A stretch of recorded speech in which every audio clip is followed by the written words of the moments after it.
Good morning. Ngasigi card message ko card message se ko gi rashi gi matung ina orani ko sisina daily card message da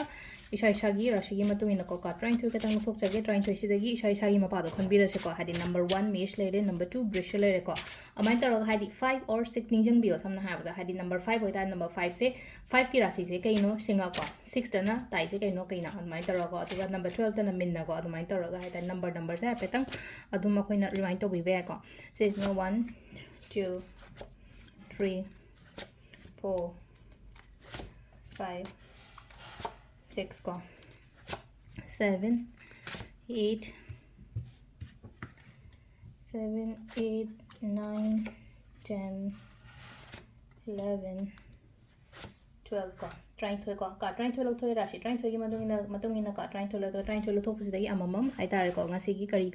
guide lege ko isha gi rashi gi matungina hapedi nga ko sila hadi first ki se yamna imung manung yamna phazan nushina leiba khotpa dumaina oina oi ko hadi positive oi ngasi gi oina numit se aphaba numit habadu oi ko imung manung shina leiba angang nubi kari kra oiro ama oiro ko thabak to ru matam da hadi aingonda positive result outcome lakpa ko dumai tor lai ko number 2 gi ko number 2 gi se sila leise hadi mi punba khotpa dumaina oiri ko ngasi je mi punba mi gathering to bo khotpa dumai tor lai number 2 gi card khan bangai yuna hai number 2 gi brisha rashi gi card khan banate ko brisha rashi ko number 3 mithun gi se ni amna ke na khona leiba admaina adum bai mong da lai ko hadi ke yo ishada matam pi yo se leise ko mai tor ga lai ko hadi positive oi yamna sisu ko aduga number 4 ko hadi karkachina mule no ko help aingonda hai tare ko nupi amana hai tare ngonda mateng gumba kai gumba hai tare ko aigi awaba matam na harasne ko natraga inga sije kenu problem lei khalase hadi ma duna guide tobi bani khangde mana mateng gumba tobi bani khangde admai toroga lai ko sina koi karka rashi ge le ko mathangi singa rashi gi sina mule no ko isha se yamna energy se pura drain out toroga hadi isha thanda doubt leijarakpa natraga hai tare tawni ngtaba ko ni ngtaba kra phaw ko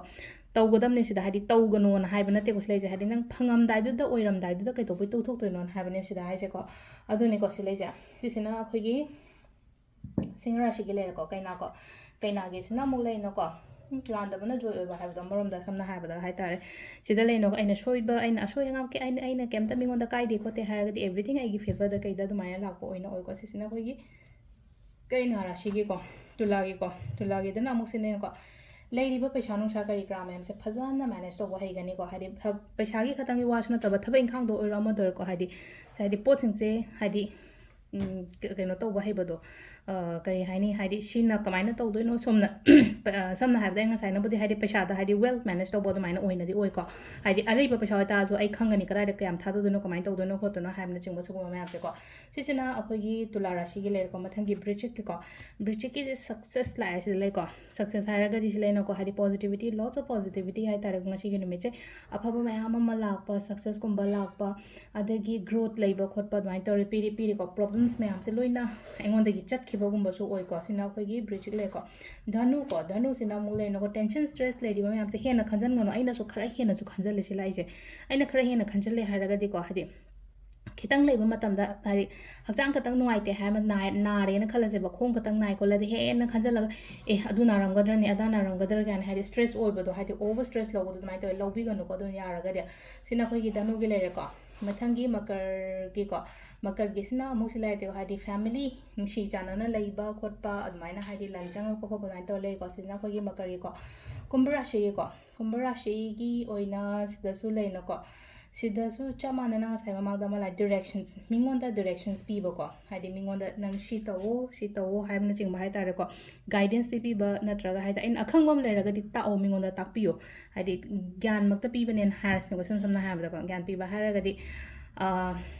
sometimes हाइदा अखोई मखा थाबा इचेना ओइरो अमो ओइरो हाइदा अखोई advice कुंबा पीबो खोट पसे फजन पीबियो को हाइदि मोइदा दरकार लेरगा दि को हाइदि आई मिंगोंदा हाइबदा अकाइबा केमता लेतेबा राशि को मीनराशि हाइदि कंप्लीट ओइबा अदुमाइना ओइना ओइरो को सिला जब कंप्लीट ओइबा हाइबा यात्रदि कंप्लीशन सम लाइबा कंप्लीशन से कइनो हाइ काजला आइगी